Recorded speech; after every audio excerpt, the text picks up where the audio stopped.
Hello, everybody, and welcome to Lee and Hayley Overtime, the podcast brought to you by Damiano, pizza, pasta, beer, bourbon, all of the things that make the great Commonwealth of Kentucky special, if not America itself. That's right. Located at 503 South Upper Street in Lexington, Kentucky. It's across from the Target that is on campus. Whether you're a student, whether you're an alum, whether you're a veteran, whether you're a teacher, a first responder, or a derelict like myself. They serve equal opportunity customer experience. Right now, I am, because I ordered this. Look at that. Look at that Guys, photo. I only wish you could see it. I'm showing The her. penne alla vodka. Yeah, the Or vodka penne, penne. vodka penne, excuse me. The vodka penne, Excuse me. which I had the blackened chicken thrown on top. Oh my gosh, I'm going to enjoy that again tonight because it was so huge in proportion that I said, this is the man for me. That's right. So I will be eating that again tonight. Yes, you got it. It looked so delicious. And you got the margherita. No. The margherita. No, we're not doing this again. I got you guys know, Lee likes to bring it up. I got the margarita pizza, add pepperoni. Margherita. In your name, say it with the music. Margherita. No, it's margarita. Margherita. No, that's a completely different word. Speaking of language, Lee, what is the definition of straddle? Well, I believe that's where you put someone or something between your legs, betwixt your legs. Guys, okay, so we went to lunch, a team lunch, right before we recorded this podcast, and I got hysterical, but nothing compared to our sweet photographer, editor, Kelly.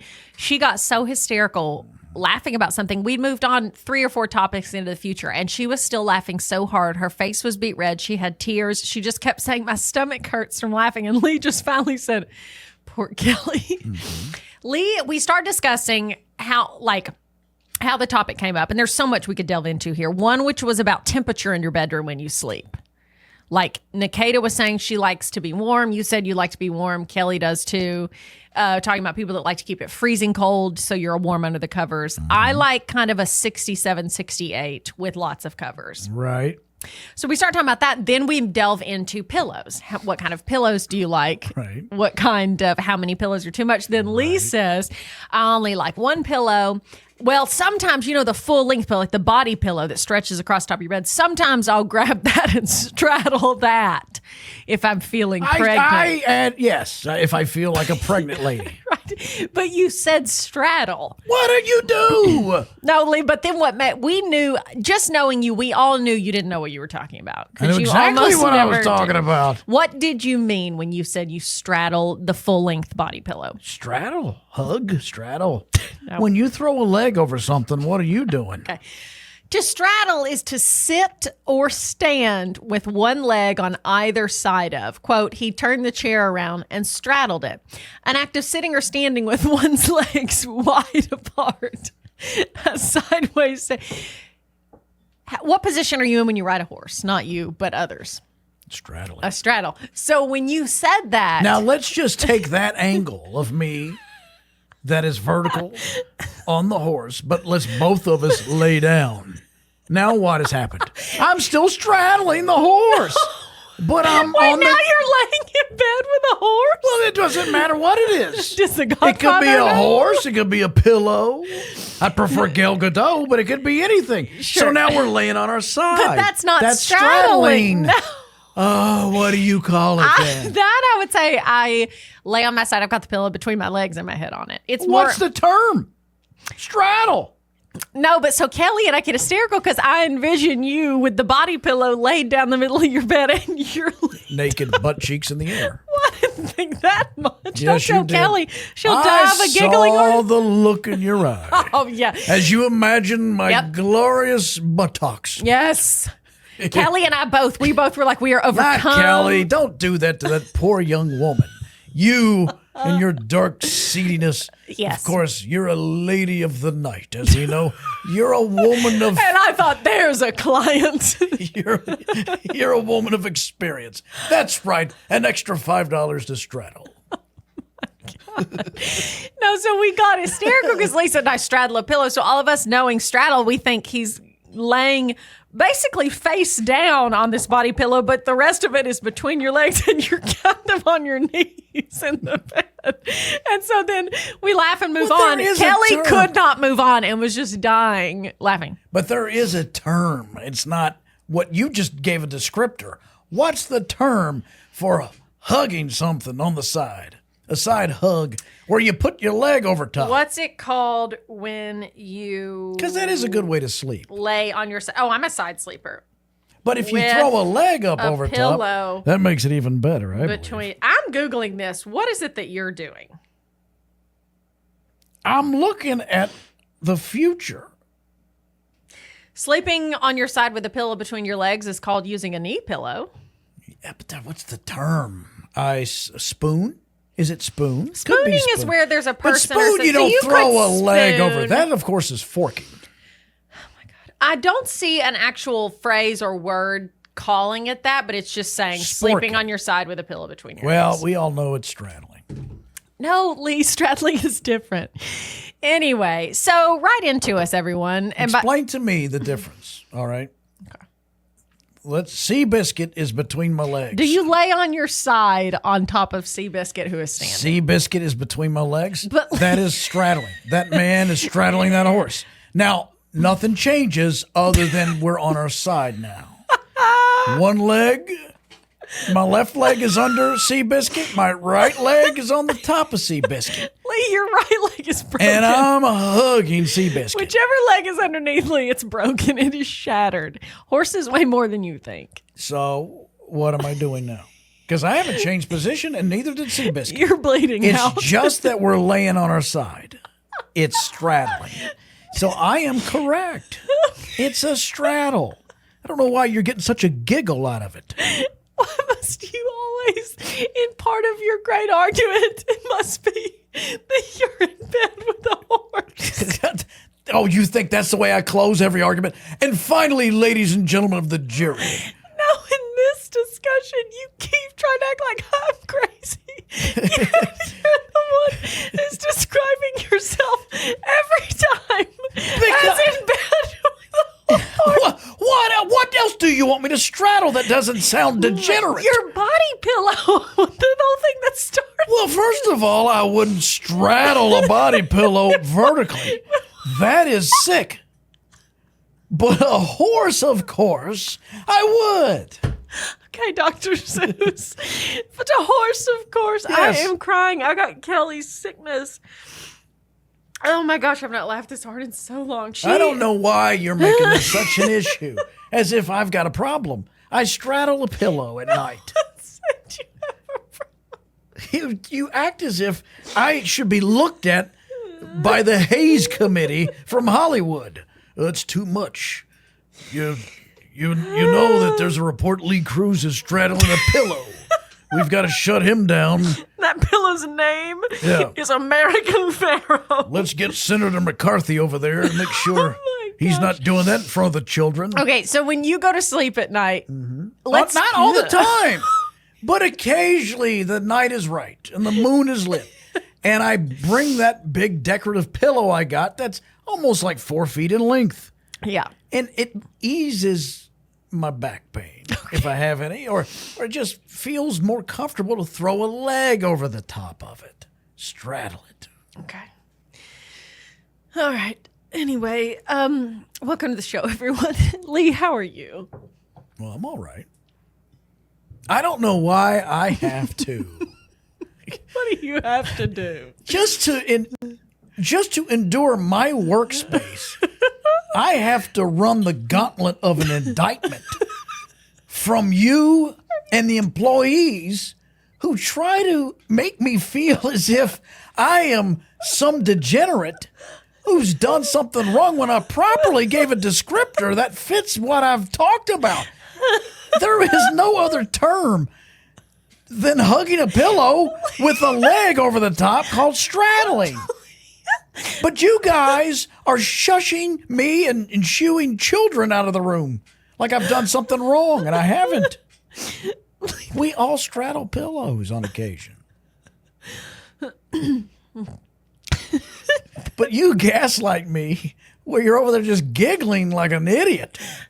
I was ready to move on. Well, how would you like it if you just walked into work and there was a committee to try to make you feel as if you are a pariah on society and the most innocent thing in the world? I'm alone. I'm alone in bed. And all I've done is throw a leg over a pillow. No, and you have talked about this for 2 hours because I used the proper term straddle. You did not use the proper That is the proper term. We have determined it. It is clear now. It is over. You've lost this case. God. You win. Thank you. I've been acquitted. Yeah, no, you win. This witch hunt. There was no witch hunt. The Gaslighter of the Year award goes to you. It is you. Because you used straddle incorrectly. You know, when I And said, we point can I that just out, say this? And then you Let me make just it- say no, this. Please let me say something. I want to say this. When I made the original statement, I knew exactly what I was saying. And you know what? The word to bring jollies to people was maternity. That was, or pregnancy. Whatever I said, it was either maternity or pregnant.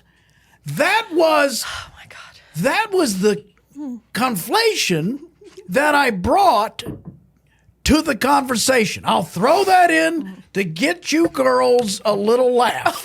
Because obviously I can't get pregnant. I'm a man. I don't have ovaries. I have testicles.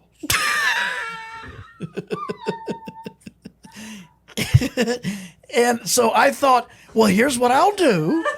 Let me throw that in. And you know what? Never brought up again. Nobody cared. We doubled down and drilled down with a tweezer on the word straddle. That was the controversy.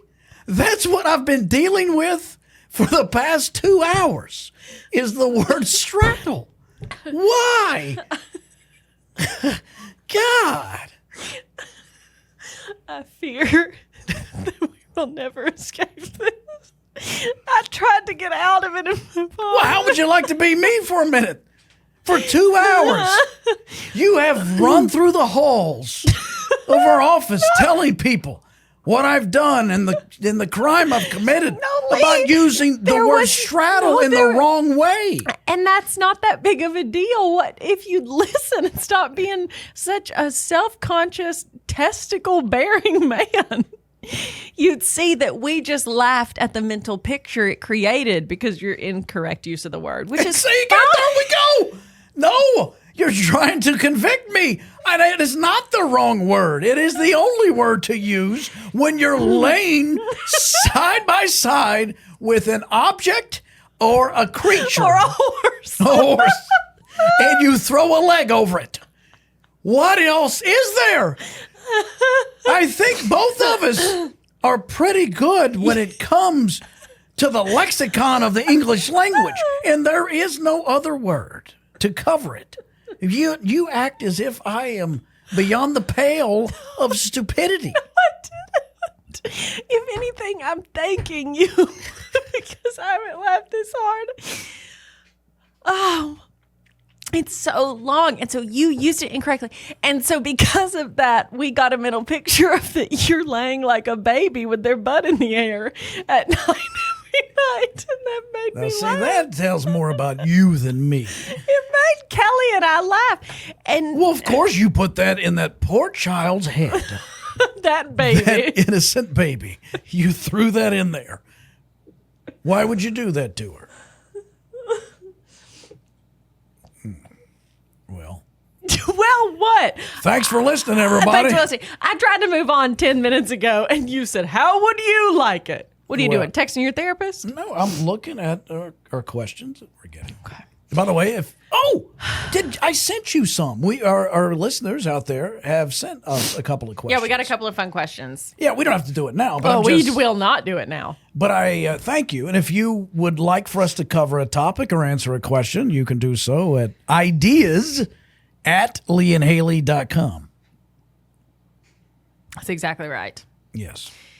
May we, with permission, Your Honor, move on to something else? I would love to move on to anything else. I'm sorry. Than to be pinned into this hell that you've locked me into. You made us laugh, and it was so funny.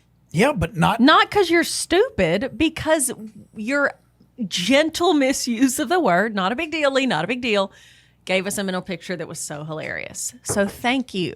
That's it. Did you not understand? You can't be wrong. That's your thing. How infuriating it is. The gentle misuse word was pregnancy. No one cared about. You're mad that you That's where the didn't make funny us was. laugh. Oh, you're mad that we didn't laugh at the correct time. Instead, we're bad you guys audience members. laughed at the word straddle, which is perfectly appropriate. I was brought up on the wrong charge, my friend. Okay. We're sorry.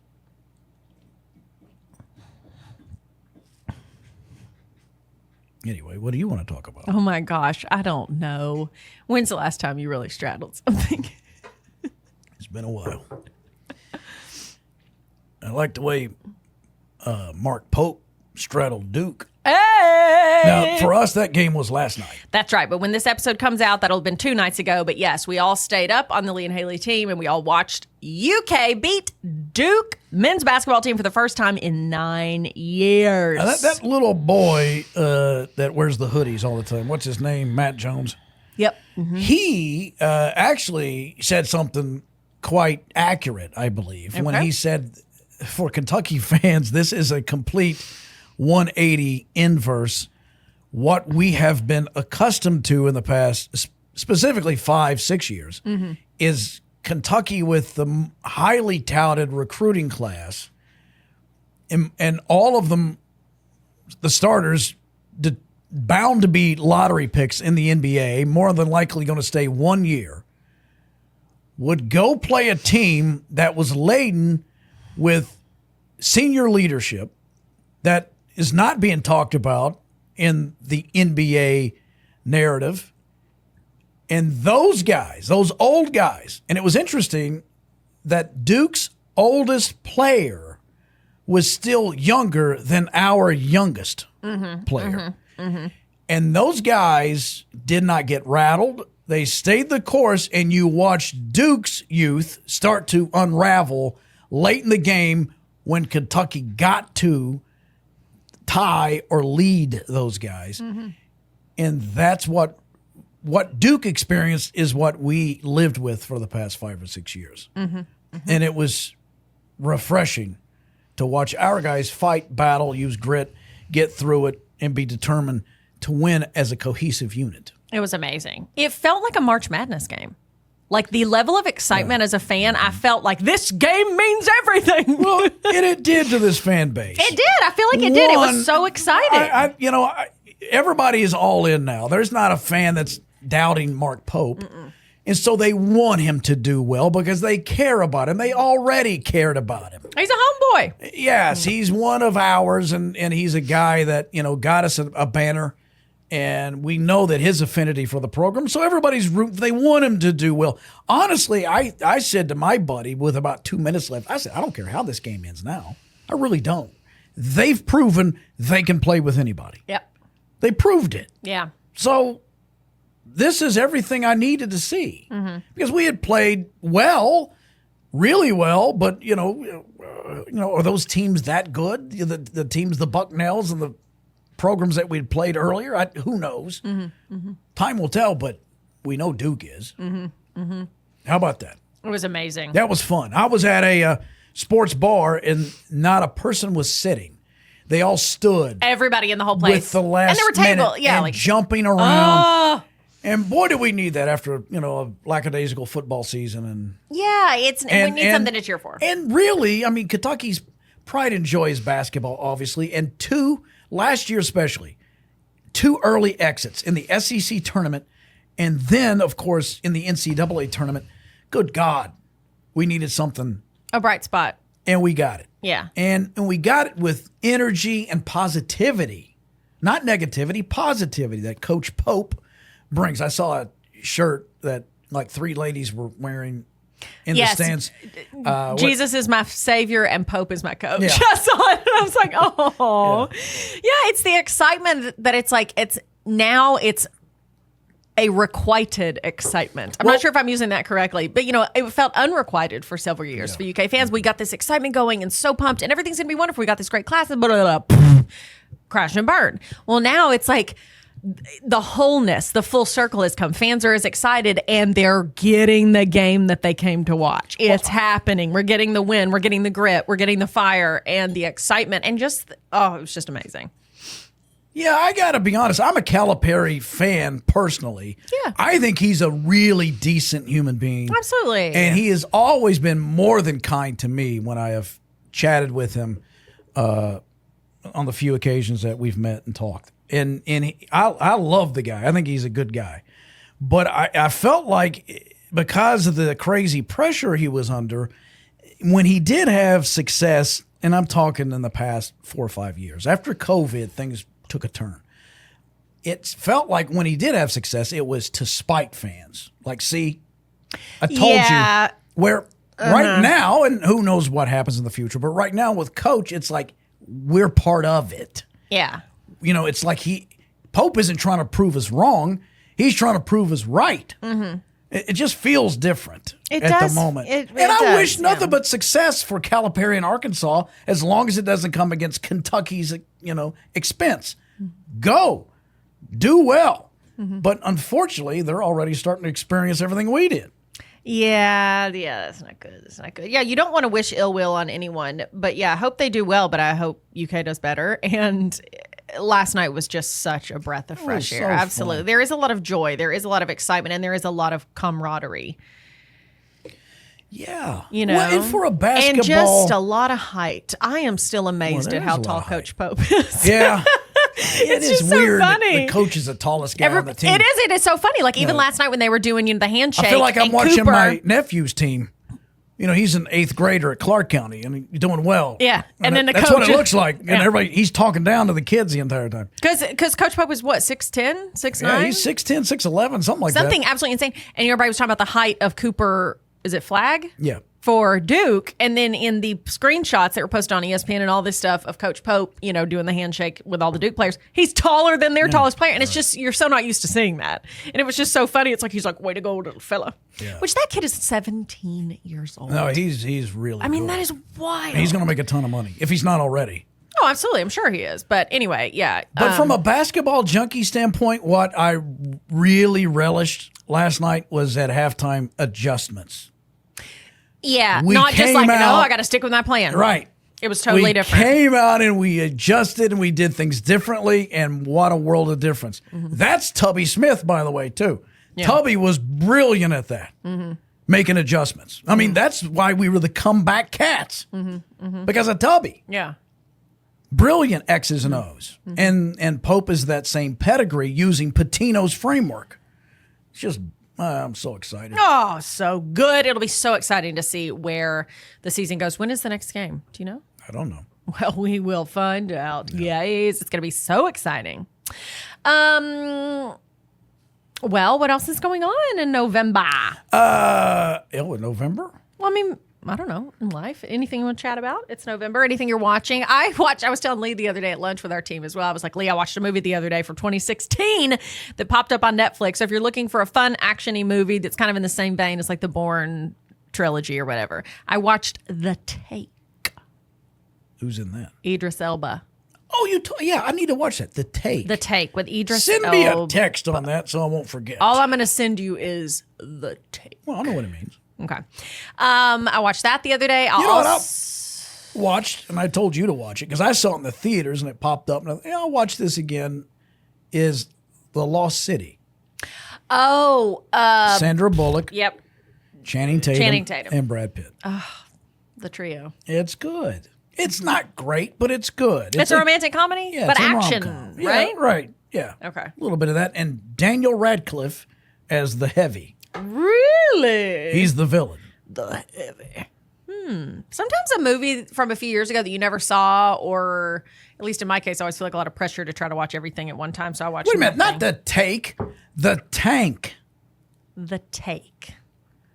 Oh, I thought you said the tank the other day. No. The thing about Bastille Day. Right. I could have swore you said the tank, T-A-N-K. T-A-K-E. Oh, that's different. How is that different? I thought Idris Elba was in a tank in Paris, and I thought, I can't wait to watch that. There is no tank. It's the take. All right. Well, now I got to get a different mindset. How could it be that different? You men are Idris so Elba in a tank rolling over stuff, blowing stuff up? Are you kidding me?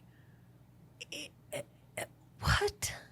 Yes. It's in modern day Paris. They don't exactly let a rogue CIA agent drive a tank in the middle of another country's capital to city. Get a tank for something. Well, he'll have to drive a Mercedes instead to get where he needs to go. Did you just try to correct me, though? You said, no, the tank. I thought that's what you said. Well, listen up. How does that make it any different? You thought, when I mentioned it to you the other day, yes, that's you why never I was so mentioned a excited. tank. I thought, the tank. That feels like a Ooh. very World War I situation. Well, then you said modern times, and I thought, well, what have they done here? Oh, This Lee, is you're going to love it. innovative. I love it. Uh-huh. What? Nothing. Nothing. You want to correct innovative? No. What do you want to say? Want to say that Idris Elba is a hot piece of No, actor. you want to correct me on the word innovative. Lee, I don't want to. Yeah, you do. I don't. Say it. Tell me how to properly pronounce innovative. You've changed it yourself. Innovative. Oh, do not. No. I said it right. Okay. All right.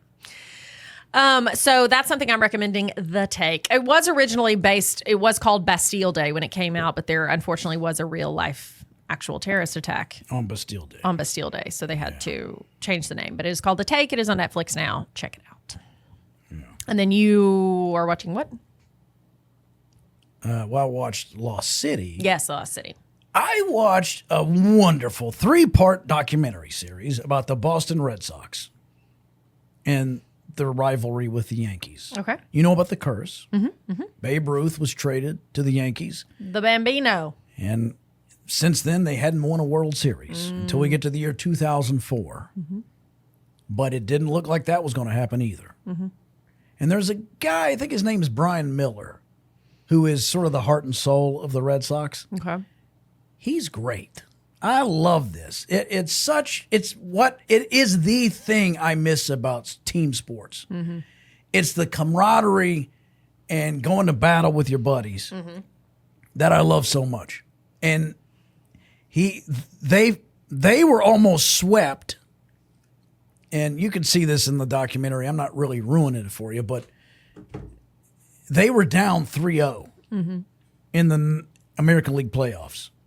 So it's going to be another so close, but yet so far. Yeah, again. you've made it there. The But year before they lost, they didn't get to the World Series because the Yankees beat them with an Aaron Boone walk-off grand slam. That's how the series ended. Yikes. So here they go again. Yeah. They somehow find their way back to Yankee Stadium. And Brian says, we're not going out on the field while they're doing all the Yankee tradition announcements and, Babe Ruth, Mickey Mantle, Joe DiMaggio, Lou Gehrig. They're naming all the great. And he goes, we're not doing that. He goes, I know where we can go. He takes the entire team in the bowels of Yankee Stadium where there's a trainer's office for the Yankees. Okay. And he goes in there because he knew that guy kept a bottle of Jack Daniels. And they all did shots before in Gatorade cups before the game. We're doing shots. They win. Oh my gosh. They win the game. What? That's crazy. And I've he never heard goes, this. and you know what we did the next day? We're not breaking tradition. We're going back and doing another shot. Oh my gosh. And Poppy, Big Poppy, he was like, they had to take the bottle because I would have done 2 shots. Yeah. And there's this that's crazy. one great story in the middle of the season when they're playing the Yankees. One of the Yankees pitcher accidentally, I think it's an accident, or maybe not, hits one of the Red Sox. And Pedro Martinez, who's their big stud, along with who's the guy with the bloody sock, Kurt Schilling, comes over to the guy that got hit, and he says, "Who do you want? You want Jeter, or do you want who's J-Lo's husband? Oh, A-Rod. You want Rodriguez? Who you want?" And he goes, Jeter. He goes, "I got you." Throws at him. Boom. It's very mafia. Oh my gosh. They hate each other. Oh yeah. The Red Sox and the Yankees hate each other. Oh gosh. And Pedro goes, "You touch one of my guys, I'll take out two of yours." Oh. I loved it. And Pedro's walking off the mound after he beaned like three guys, and he's pointing to his temple going, "You better think about it next time." He almost broke Jeter's hand. It started out fun and games, and now it's sad and scary. I was loving it. I bet. Wow. Goodness. All right, hit us with the questions. Okay, let's see who we got here. Let's start with, well, I just got this notification that my nephew's game is canceled for tomorrow. That's not a question, is it? It's not. All right. From Kelly, how do you prefer to decorate a Christmas tree? Basic ornaments or homemade ones? Okay, I like basic ornaments. I like a really pretty tree. If I had room or the time to make multiple trees, I'd do. My mom always has like a home tree. When we were kids, it was always our home tree. It had all the ornaments we made. And then now, as we've gotten older, when I go to my parents' house, she has two trees. One that's like beautifully decorated, and the other which is all, sentimental ornaments and things we made as kids. So I just do the one tree. So it's kind of a mix of really pretty ornaments and then a few little homemade stuff. I don't need ornaments. Okay. I just need lights. You just like a lit up tree. I like a white tree with lights. And it could be white lights. I don't even need... white tree with what, like the plastic white, or a green tree with like the fake snow on it? No, I don't like fake snow. So you like a white Yes. tree With white lights. White lights. That's all I need. I'm good. I don't need ornaments. Nope. Because I don't want to be putting that crap up or I know, that's the thing. It's exhausting. hear it drop or something. Yeah. And then I got to go down and shoot somebody. There's nobody there. You've just shot the tree. Yeah. I would prefer just the white tree. I think those are just simple and beautiful. It is pretty. Yeah, a little white tree with white lights. Yeah. That's all I need. I mean, I don't have that. I have nothing. You're not a decorator. Well, yeah. I mean, maybe I'll do it. I don't know, but I've not done it Yeah. in a long time. I like a green tree with the fake snow on it. I don't like tinsel. Yeah, I It don't gets like everywhere tinsel. and it drives me nuts. Hate tinsel. We used to do that with my mother. Put tinsel everywhere. Oh, it's awful. She brought back from the strip club, and I didn't want to put that up, but God bless. Come here, Mom. You got some in your hair. Let me put it here on the tree. That's not true. It's a joke. But I didn't. I didn't care for that. I would always try to, when I was a kid, helping my mother decorate the tree, I would always try to hide the lights. Yeah, kind of shove them in there. I wanted it to illuminate, but I didn't want to see the bulb. Yeah, you don't want to see. You want to I think like it the might be mystery on of fire. Yes, of a glow. I love a glow. Yeah, you want to think it might be the burning bush. Yeah. Yes. Take your sandals off, Moses. That's right.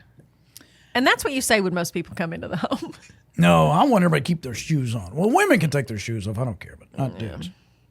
What Nikita wants to know, what is your favorite Thanksgiving side? Now, the reason Nikita asked this, by the way, so just so everyone knows, we're about to do a competition that we've done pretty much every year in the show's existence, I think, where the entire staff, including Hayley, makes a Thanksgiving side, and then they bring it to me because I don't cook. And then I pick my favorite. It's a blind taste test. I don't know who's made what. Yeah, you don't know who's made what. So not only you're guessing who made what, and you're also awarding a winner which one was the best. Right. And Noah Day has won at least once or twice. Yeah. I think you won once, right? Maybe? Maybe. Yeah. Or maybe Nikita. I don't know. I won our instant mashed potatoes competition. Oh, that was a different competition. That was based on Thanksgiving because Noah won with instant mashed potatoes, and we could not believe it. Because he tricked me. He tricked you because he added a few other little zhuzhy to it. Well, he put a ton of salt and butter in there. He did. And that's the key to So we were all so mad that he won. So then, like the next week, we did an instant mashed potatoes competition. Who could make the best instant mashed potatoes? Yeah, and I won that. Because you put more salt and butter in. I did. I put cream cheese. I did a whole thing. Oh, the weight of my clogged heart. That's right. But this way we do it now, I selected 6 sides, and I love all of these, so any of them could win depending on what happens that day. It's green beans, it's coleslaw, it's mashed potatoes and gravy, it's mac and cheese, it's broccoli casserole, and what am I leaving out? Corn pudding? Corn pudding. Did you do a corn pudding? Yeah. Yes. Lee got to write down his 6 favorites, and now we're all going to make them. I'm trying to envision what I go back for. I love broccoli casserole. But Nikita is so competitive, and she wants to win this. That's why she's asked this question, to see if she has a legitimate chance at this. Oh, like if you say the thing that she's got to make. 'Cause we drew them at lunch today, who's going to make what. So I have in my mind right now what it is that I have to make. Mm-hmm. I love broccoli casserole. I love dressing with brown gravy on I it. forgot about dressing. I love dressing. Yeah, I love dressing with brown gravy on it, and then I like a little bit of cranberry sauce in there as well. I'm telling you, if the numbers worked out, you wouldn't allow me to put chicken and dumplings in as a side. It's not a side. It is a side. It's not a side. It can be a side. You're Cracker Barrel a considers pain it in a my side. side. Cracker Barrel doesn't do it as It's a a main. main. They don't. Chicken and dumplings is a main. You can get it as a side. Well, I guess I'll order a whole chicken as a side. And I'll have And a T-bone steak as a side. If Kelly had drawn that from the taste test I had the other day, there's no way you guys would have beat her. She took me. How about I we was just- Peter O'Toole in Ratatouille. You are a It tool. took me right back to my childhood with Granny Fawkes. That's what that tasted like. Well, how about after this, we have a chicken and dumplings cook-off? Well, Kelly's going to win. Good. So she. I may make Kelly a let's judge. tell Kelly we're going to do a chicken and dumplings 'Cause it's not cook-off. fair. And then she just makes it, and we all are like, "Oh, we forgot." No, I don't think Kelly should be in that competition. That'd be like you guys playing basketball against Jordan or something. I thought you were going to say against you. No. I will have Kelly assist me in judging. She could be the judge while the rest of us vie for the award. Yes. I like that. Okay. So She could be my tiebreaker. She could. Okay. So a couple of sides. I like sweet potato casserole. I love mashed potato. Oh, I love mashed. I like to kind of get a bite of all of them at the same time. So it's really hard for me. But a nice break for me. It's crucial to the palate cleansing and the whole experience is a deviled egg. Because it's I love a cold deviled and it's mustardy and it kind of breaks up the everything else for me. I like that. Yeah, that is a. It's like a nice little bite right in the middle where it's like, it's all a right, palate cleanser. it is. What do you prefer, ham or turkey? And well, if it's deep fried Cajun style, I'll say turkey because it's moist. Mm-hmm. But probably ham. I love ham. A honey baked ham. Yeah, it's good. I don't want a dry turkey. And, No, and the old and roasted, flavorless. It's got flavorless. That's the thing about deep fried. It's got so much flavor. Now it makes a great sandwich the next day with a lot of mayo. Of course. But yes, I'll take ham over turkey unless it's deep fried and it's injected with Cajun butter. Mm-hmm. Then I'm all, oh my God, that's good. Absolutely. All right, well, that's it. We've straddled this one to death. I thought you said you sent us some viewer questions. Oh, I sent it to you. Oh, I have you blocked. Thought I emailed it to you. Oh. Yeah, let's get to that guy's question. Oh, I know who it was too. Oh, this is a good one. Let me read it. Let me find it. You do it. Where is it? I sent it to you, I believe. Here it is. Oh, this is a good one, I think. Well, this comes from Ruthie B. We got a couple of these. Hi, Ruthie. And Ruthie writes, would you rather be attacked by a big bear or a swarm of bees?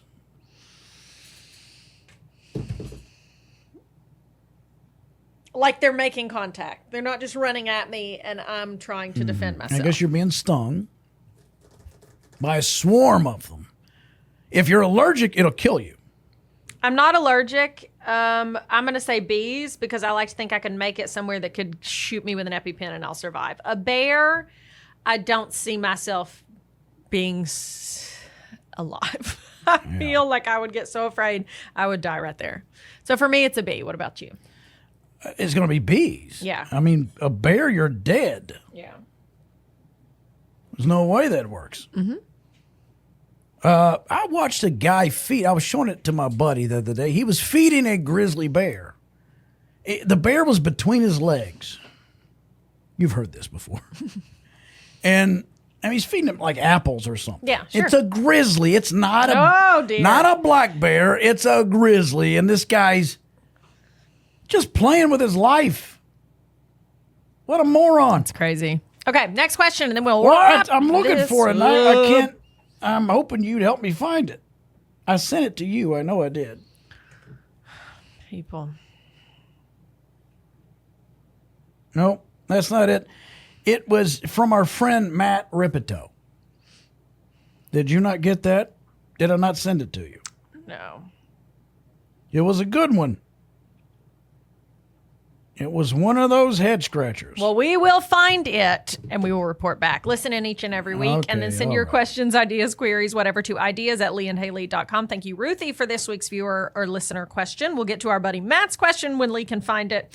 And then I think we got another question as well, but we are out of time. We got to get ready for our TV show. Oh, yeah. Another lady that submitted a question. Found it Okay. Real quick. We got to get rocking. from our buddy Matt, Hello, Matt. who listens to us down in Savannah, Georgia. Georgia. Okay. Here's what he says. About 10 years ago, Chrissy and I were lost in South Carolina trying to find a particular dog-friendly beach. We ended up on a back road with a railroad crossing that was about 30 yards before the intersection of the main highway we were about to turn onto. The crossing had no gate or caution lights, just the vehicle road intersecting the railroad.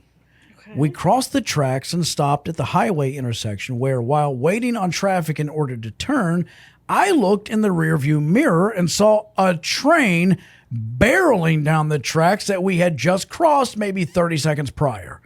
Keep in mind that we were lost, probably bickering at each other, and I'm almost certain I didn't look both ways before driving over those tracks. I'm almost certain that if I had, I would have seen a train very close approaching at high speed. I think about this from time to time, and it gives me an indescribable amount of anxiety knowing that we were very close to being the top story of an unknown number of news stations that day. All that backstory to frame my question. Has there ever been a time that you feel like that you've cheated death? It's a good question, Matt. Wow. When have you cheated death? There is one particular moment that comes to mind that gives me chills if I think about it too much. This one time about 12 years ago, I was living in Knoxville, Tennessee, working in news, and I was in my early 20s, and I was out with a bunch of friends at a bar, and I was tired because I worked weird news shift, and I wanted to go home earlier than everybody else. So my friend, this was still at like 2 a.m, and they all still wanted to stay. And I was like, well, I'm going to go on back. So my friend that had driven us was like, well, here's my keys. You drive. We'll all get a taxi or what back. Well, I'm walking from the bar to the parking garage where we were parked. And against my better judgment, I took a shortcut down, not a dodgy part of the downtown area, but a part I knew I should not have walked on because I'd done enough news stories in that area. But I was tired. I just wanted to get to the car. And I passed some people that looked like ne'er-do-wells, but I just keep going. Yes. And as I'm doing it, I feel this like I should not have done that. I was like, well, I'm going to get robbed. I just knew it. Like I had this really bad feeling. And You knew right away these were Methodists. this was a mistake. I should not have. No. Yeah. I just knew I should not have walked down this street. I should have, when I saw those people turn around and walk the other way, I just was walking fast and thinking, I'm just going to go. Well, 30 seconds later, a girl about my age, I turn and this guy is following me. Yes. And pardon me, I was like, well, now I've shit in church. And I'm just like, well, this is it. I turn back around and I start to pick up the pace. Well, he picks up the pace. And then this girl, all of a sudden, this car pulls up next to me. And it's a girl I don't know. I'd never seen her before, never seen her again in an SUV. Pulls up next to me, looks kind of like me. Nice car, rolls down the window and says, get in the car. And I was like, what? She was like, get in the car. That guy's following you. You get in the car with me. And I was like, oh, okay. And I just get in the car with this girl. She could have been working with him. Well, yeah. But anyway, she just says, I was turning on this street to go home and I saw you walking this way and I saw those people. And then as soon as you walked by, they had a conversation and he started following you. And I just, I can't, I don't know. So we just drive up and she drives me to the car. I get out of the car. I thank her. She says the same thing. Just a total God moment. She was supposed to be there. If she had not been there, I was going to get robbed and possibly worse. So anyway, I think about that girl sometimes and why she was there. And yeah. So I told my friends when they got back, and it was way scarier in the moment. Trying to explain it to people it doesn't even sound as scary as it was. But anyway, I just thank that girl and for God putting her there, because who knows what could have happened. You know, getting robbed, is horrible, but it could have been worse. And I'm just very thankful. Never will forget one night I was lonely and I saw a girl walk by me and I wanted to talk to her desperately. Okay. Yeah. And I almost got run over by an SUV. Oh, no. Yes. I mean, this close. This close. It clipped me, actually. Some crazy woman driver almost knocked me over as I was approaching this young lady to say hello. To say hello. I'm tired of straddling my own pillow. Could I straddle yours? No. So I could have a conversation with you. Oh. I don't know whatever happened to that girl. I don't know.